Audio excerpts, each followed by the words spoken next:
BJP শাসিত রাজ্যে বাংলার পরিযায়ী শ্রমিকের খুন। পেটের টানে কাজ করতে গিয়েছিলেন বিজেপি শাসিত রাজ্যে রাজস্থানে, আর সেখানেই বাংলার একজন পরিযায়ী শ্রমিককে কয়েকজন মিলে মারধর করা হয় বলে অভিযোগ পরিবারের। সহকর্মীদের সহযোগিতায় হাসপাতালে ভর্তি করানো হয়, কিন্তু শেষ রক্ষা হয়নি। চিকিৎসা চলাকালীন মৃত্যু হয় ওই পরিযায়ী শ্রমিকের। ঘটনার খবর পেয়ে চাঞ্চল্য সৃষ্টি হয়েছে এলাকা জুড়ে, শোকের ছায়া নেমে এসেছে গোটা গ্রাম জুড়ে। স্থানীয় সূত্রে জানা যায়, মৃত পরিযায়ী শ্রমিকের নাম মতি, বয়স 40 বছর। তার বাড়ি মালদা জেলার হরিশ্চন্দ্রপুর 1 নম্বর ব্লকের অন্তর্গত ভিঙ্গল গ্রাম পঞ্চায়েতের মিসকিনপুর গ্রামে। মৃত পরিযায়ী শ্রমিকের পরিবার রয়েছে স্ত্রী ও 2 নাবালক সন্তান। বাড়ির একমাত্র উপার্জনকারীর মৃত্যুতে শোকের ছায়া নেমে এসেছে পরিবারে।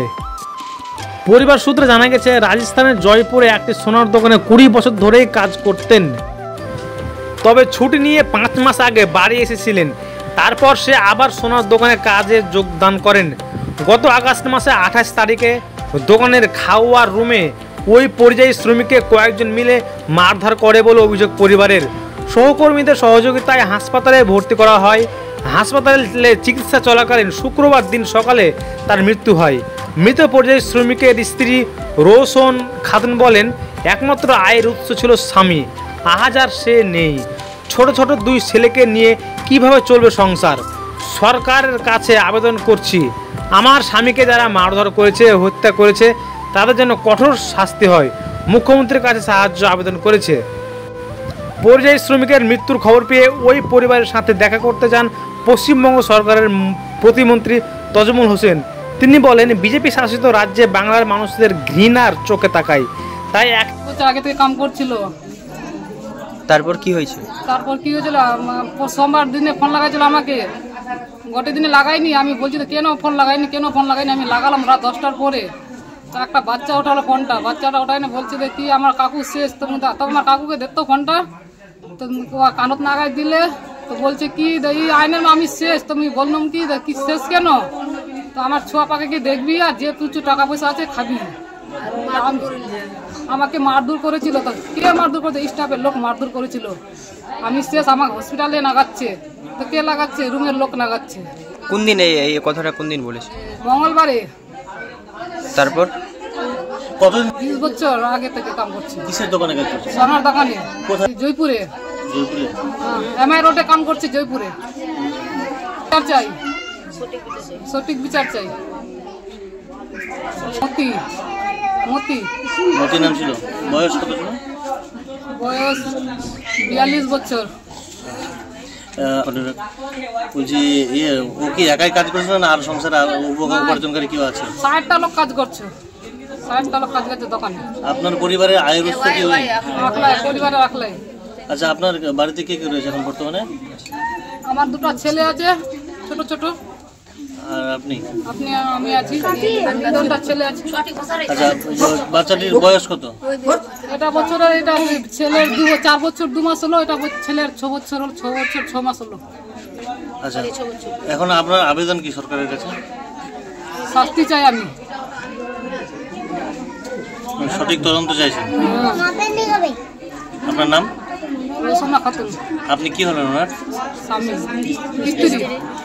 জয়পুরে পরশুদিন যখন আমাকে ফোন করলো, ফোন করার পর আমি যখন এদের বাড়িতে আসলাম, তো যখন জানতে চাইলাম যে কী হয়েছে, তো বলছে যে জয়পুরে ছিল, ওর নাকি ফেলে পেটে ব্যথা উঠেছে, ওকে নাকি এমার্জেন্সি হসপিটালে ভর্তি হলো। তো আমি যে হঠাৎ আবার পেটে ব্যথা কী কারণে হলো, যে নাকি বলে ওখানকার কেউ স্টাফ নাকি ওকে মারধর করেছে, সেই কারণে ওকে নাকি হসপিটাল ভর্তি হলো। হসপিটাল ভর্তি করার পর রাতেরবেলা ট্রিটমেন্ট হলো। তারপর ওখানকার নার্সিংহোম বলছে এখানে আমরা পারবো না, একে প্রচুর মারধর করেছে, মারধর করার ভেতরে ওর হয়তো কোনো কিছু ফেটেছে, একে ইমিডিয়েটলি কোনো বড় নার্সিংহোমে বা কোনো হসপিটালে নিয়ে যাও। ওরা তৎক্ষণাৎ ওর একটা ভাই বোম্বাই ছিল, ওর সাথে কন্ট্যাক্ট করলাম যে ওর তো নিজের লোক ওখানে লাগবে। বোম্বাই থেকে ওই ফ্লাইটে করে আবার জয়পুরে আসলো, ওকে গিয়ে সন্ধ্যার মানে সকালের টাইমে কালকে ওখানে পৌঁছালো। পৌঁছে গিয়ে যখন ভাইয়ের কাছে যাচ্ছে, গিয়ে বলছে এমনি এমনি আমার অবস্থা খারাপ। তার আগে হয়তো ওই বউকে ফোন করে বলছিলাম আমি হয়তো বাঁচবো না, যে আমাকে কোনো মতো বাঁচাও।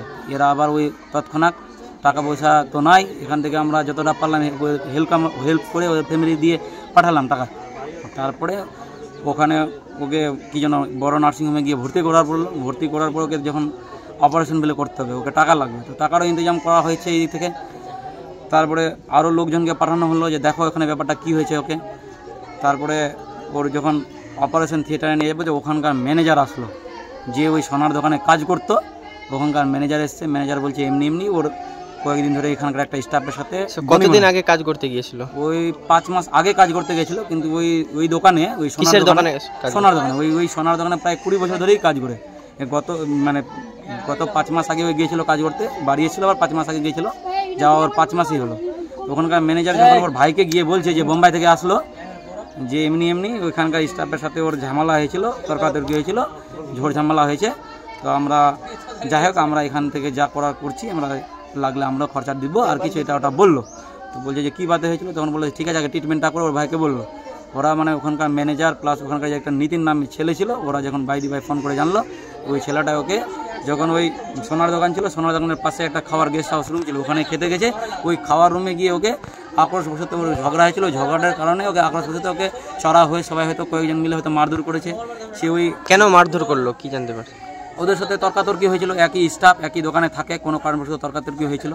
এইটুকু এই বাড়ির লোকের কাছ থেকে আমি ইনফরমেশন পেলাম, ওর ভাইয়ের সাথে কন্ট্যাক্ট করে ওইটুকুই খবর পেলাম। উনি যেহেতু ম্যানেজার, ওনাকে ওই কথাটাই বলেছিল।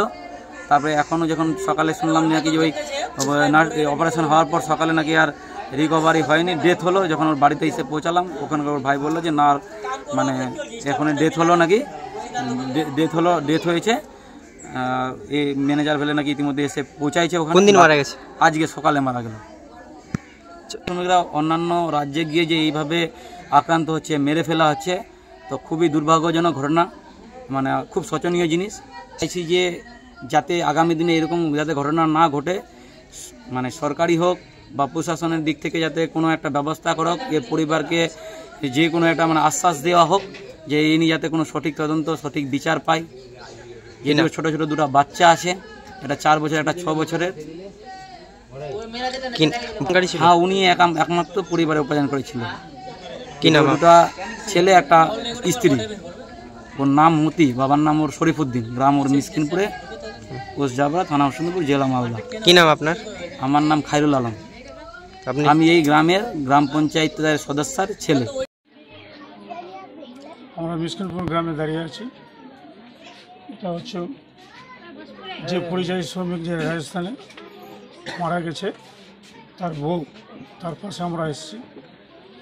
দীর্ঘদিন থেকে সে সোনার কাজ করতো ওখানে। সে পরিযায়ী শ্রমিক, দীর্ঘদিন ধরে এখানে সোনার দোকানে কাজ করতো। এই কিছুদিন আগে, 2-3 দিন আগে, ওদের নিজের স্টাফের মধ্যে একটা গোলমাল হয়ে তাকে খুব মারধর করে, এবং মারধর করার পর তার চিকিৎসার ব্যবস্থা সঙ্গে সঙ্গে আমরা সেখানে যারা ছিল তাকে চিকিৎসা করা হয়েছে। হাসপাতালে ভর্তি করার পর, তার আইসিইউতে রাখার পর, তার অপারেশন করার পর আজকে সকাল 8টার সময় সে মারা গেছে। আমরা খুবই ব্যথিত, খুবই দুঃখিত, এবং এই পরিবারের পাশে আমরা আছি। আমরা এই পরিবারের সাথে, এই মেয়েটার সাথে যত রকম সুযোগ সুবিধা, এবং আমাদের ঊর্ধ্বতম কর্তৃপক্ষ, আমাদের যে দিদি, ওনাকেও আমরা বলবো যে সে পরিযায়ী শ্রমিক ছিল, পেটের দায়ে সে রাজস্থানে কাজ করত। আজকে মারা গেছে। তার পরিবারের পাশে আমরা আছি, আমাদের সরকার আছে, আমাদের দিদি আছে। আমি কথা দিচ্ছি যে এই পরিবারের সাথে আমরা থাকবো। আসল কথা হচ্ছে বাঙালিকে দেখতে পাচ্ছে না, বাঙালিকে দেখলেই ওদের জ্বলন হয়ে যাচ্ছে। এই জন্য ওদিকে এই প্রায় এর আগে সাবিরকে মারলো, এর আগে সাবিরকে মেরে দিল, আজকে আমাদের মতিউরকে মেরে দিল, মতিকে। এই যে আমাদের বাঙালিকে খুব ওরা ছোট নজরে দেখছে। বাঙালিরা কেন একটু বড় হবে, এই বাঙালিকে বলে ওদের ঘৃণা হচ্ছে বাঙালিকে দেখে। এই জন্য আজকে আমাদের যে সমস্ত পরিযায়ী শ্রমিক বাইরে যাচ্ছে, অনেকেই মারা যাচ্ছে।